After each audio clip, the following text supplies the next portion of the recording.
We nurture with care, developing the vision and determination.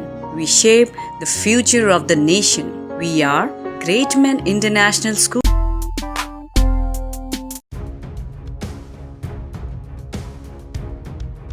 Madhya Pradesh के विधानसभा अध्यक्ष गिरीश गौतम ने राजनीतिक संघर्षों को याद करते हुए कहा कि निष्पक्ष आसन में बैठकर भी रीवा के लिए पक्षपात करता रहूंगा और विंध्य के विकास में नए आयाम को जोड़ने की दिशा देंगे। दरअसल विधानसभा अध्यक्ष अपने 2 दिवसीय प्रवास पर रीवा पहुंचे थे, जहां उनका समर्थकों ने जमकर स्वागत किया। उनके सम्मान में जिला पंचायत के द्वारा कार्यक्रम का आयोजन किया गया, जिसमें उन्होंने जन्मभूमि का अभिवादन करते हुए राजनीति की पहली कर्मभूमि गूढ़ विधानसभा का नमन किया और कहा कि साल 1985 में यहीं से राजनीति की शुरुआत हुई थी, जिसके बाद मनगावा विधानसभा ने संघर्ष के पर्याय को आगे बढ़ाया। साथ ही बीते 3 पंचवर्षीय से देवतालाब विधानसभा से जीत रहे हैं, इसलिए वहां की जनता को भी नमन है। विधानसभा अध्यक्ष ने अपने संघर्ष के साथी रहे वरिष्ठ अधिवक्ता घनश्याम सिंह को भी याद किया और कहा कि भगवत शरण माथुर ने उन्हें भाजपा में लाकर उनके जीवन को नई ऊंचाइयां दी हैं। संबोधन के दौरान कहा कि संघर्षों में वो रीवा जिले से सबसे ज्यादा 70 बार जेल गए हैं और अब वो रीवा को बहुत कुछ देना चाहते हैं।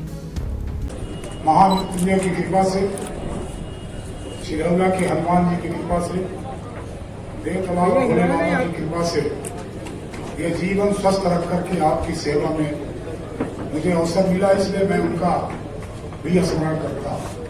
मैं अपनी उस माता को, स्वर्गीय श्रीमती देवी गौतम को, जिनकी कोख से मैंने जन्म लिया, और हमारे उस पिता को, स्वर्गीय तीरथ प्रसाद के चरणों में नमन करता हूँ, जिनके छत्र छाया में मुझे अवसर मिला। मुझे इस राजनीतिक ऊंचाई तक पहुंचाने का काम गूढ़ विधानसभा क्षेत्र की उस जनता को, जिसने राजनीतिक तौर पर हमें पैदा किया। 1980 में जब पहला चुनाव था, हार गया और इतना भरपूर मत मिला, वोट गिरा। इस राजनीतिक संघर्ष में आगे बढ़ने का जो प्रोत्साहन मिला, फिर मैं मनगावा की धरती को प्रणाम करता हूं, क्षेत्र की जनता को प्रणाम करता हूं, जहां के हजारों कार्यकर्ताओं ने उन दिनों संघर्षों में मेरा साथ दिया। कई अब इस धरती में नहीं है, उनके चरणों में भी प्रणाम करता, जिनके कारण पहली मर्तबा राजनीतिक ऊंचाई प्राप्त हुई और विधानसभा जाने का अवसर 2003 में मिला। फिर मैं हमारे देवतालाब की उस जनता को धन्यवाद करना चाहता हूं, जिन्होंने 3 बार से लगातार मुझे विधानसभा में भेजने का काम किया। मैं इस अवसर पर अपने उन पार्टी के गुरु को, जिनके कारण राजनीति में आने की मुझे प्रेरणा मिली, श्री घनश्याम सिंह को भूलना नहीं चाहता, जिनके सानिध्य में मैंने राजनीति शुरू की। मैं श्री भगवत शरण माथुर को नहीं भूल सकता, जिन्होंने मुझे, जब यह तय हो गया कि इतना संघर्ष करने के बाद भी शायद जीत विधानसभा के भीतर नहीं जा पाए, उन्होंने प्रयास करके मुझे भारतीय जनता पार्टी में लाने का काम किया, इसलिए मैं उनको भूल नहीं सकता। उनके कारण भारतीय जनता पार्टी में आया। भारतीय जनता पार्टी ने 2000 में टिकट दिया, मनगावा क्षेत्र की कृपा हुई, मुझे पहुंचाया। मैं इन सबको भूल नहीं सकता। रीवा को विकास की तरफ ले जाने की सोच जिसने शुरू की, दबाव बना, राजेंद्र शुक्ला को मैं भूल कैसे सकता, जिनने ये दिशा दिखाई कि विकास का रास्ता क्या हो सकता है। हम दोनों अलग अलग दल में थे, हम जना में, और संघर्ष का रास्ता एक ही था। सड़कों में संघर्ष करके जेल जाना ये सरल था, हमारा भी जनार्दन का, और इसमें रहती थी कि सबसे ज्यादा जेल कौन जाए।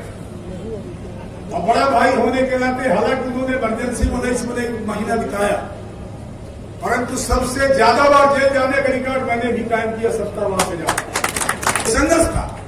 और आज मुझे ये जो पद मिला, मैं इसलिए कहना चाहता हूं कि साथियों, यह न केवल गिरीश गौतम को स्पीकर बनाने का पद नहीं है, यह उन लोगों को संकेत है कि जो राजनीति में आने का कोई दूसरा माध्यम ढूंढते हैं, उनके लिए एक हम लोग स्थापित व्यक्ति हो गए कि यह भी एक रास्ता है राजनीति में ऊंचाई प्राप्त करने का।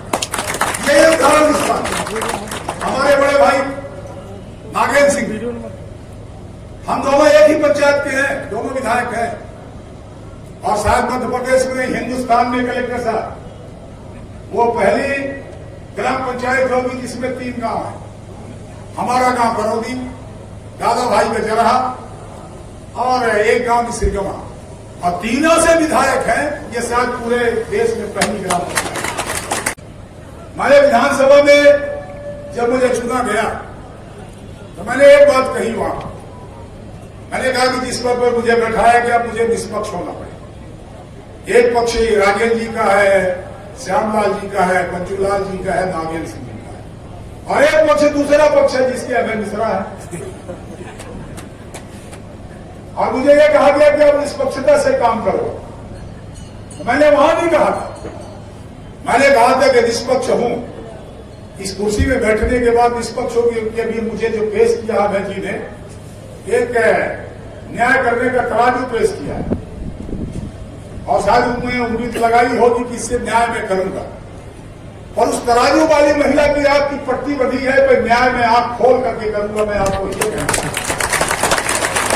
अभी उस पट्टी का न्याय किस नहीं हो सकता। मैं जब कुर्सी में बैठूंगा वो फैसले करूंगा निष्पक्षता के साथ, और मैं रीवा की जनता का पक्षपाती रहूंगा, मुझे चाहे कोई निष्पक्ष कहे या नहीं कहे, आपके पक्ष में खड़ा रहूंगा। यह भी मेरा एक पक्ष है। रीवा का पक्ष लेना मेरा धर्म है, मेरा कर्तव्य है, मेरा दायित्व है, और इसके पक्ष में मैं रहूंगा। मुझे बड़ी जिम्मेदारी मिली है। कई बार स्वाभाविक लगता है कि यह बड़ी चुनौती हमारे सामने। कई बार लोग कहते हैं कि साहब यहां बड़े बड़े लोग हुए, 4 स्पीकर हुए, सबके बड़े बड़े नाम हुए, कोई कुछ कहलाया, कोई कुछ कहलाया, कोई कुछ कहलाया। मैंने कहा कि मैं अपने कर्मों से, अपने कर्तव्यों से, आपके आशीर्वाद से, आपके सहयोग से इस बात का प्रयास करूं, इस धरती के माटी का पुत्र होने के नाते इस क्षेत्र का सेवक बनकर के काम कर सकूं।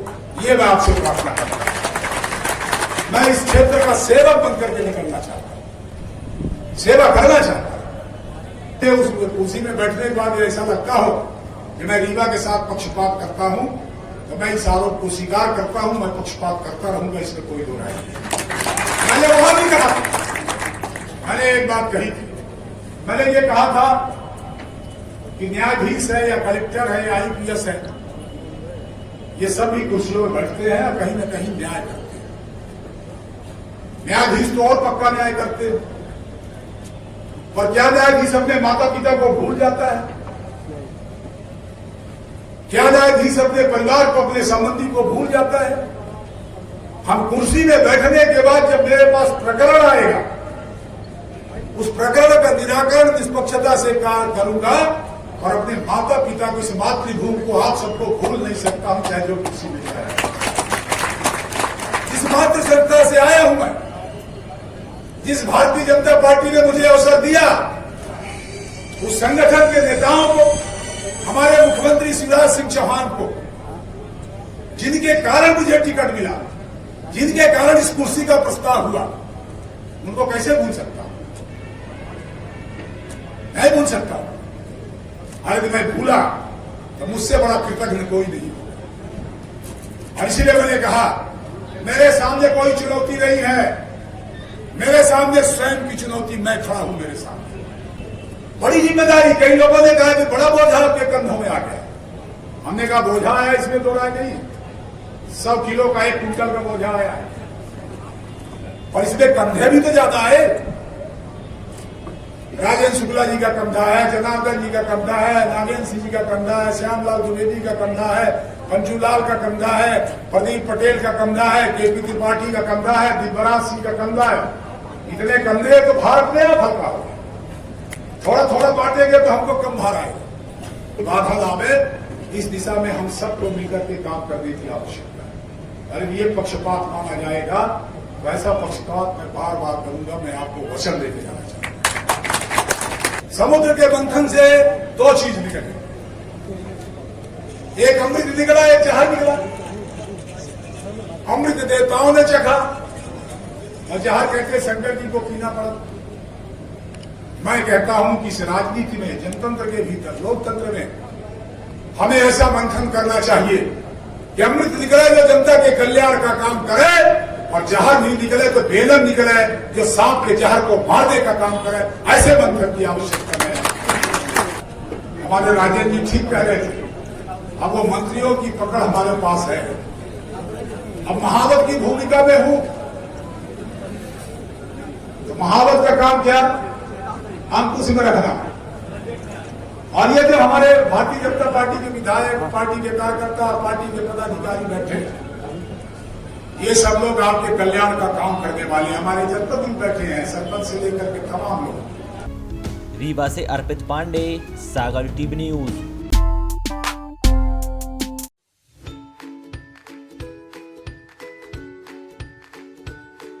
Greatman International School always thinks different and strives to bring more innovation in the pedagogy and grooms the children to face the challenges of the world. We do believe that education is a unique blend of classrooms and playgrounds, of listening and talking, of academic and co-curricular activities, Indian methodology and Western methods, and of course, fun as well as discipline. GIS is celebration of knowledge, eco-friendly, interactive, technology friendly, vision oriented, motivating, a very live and organic place.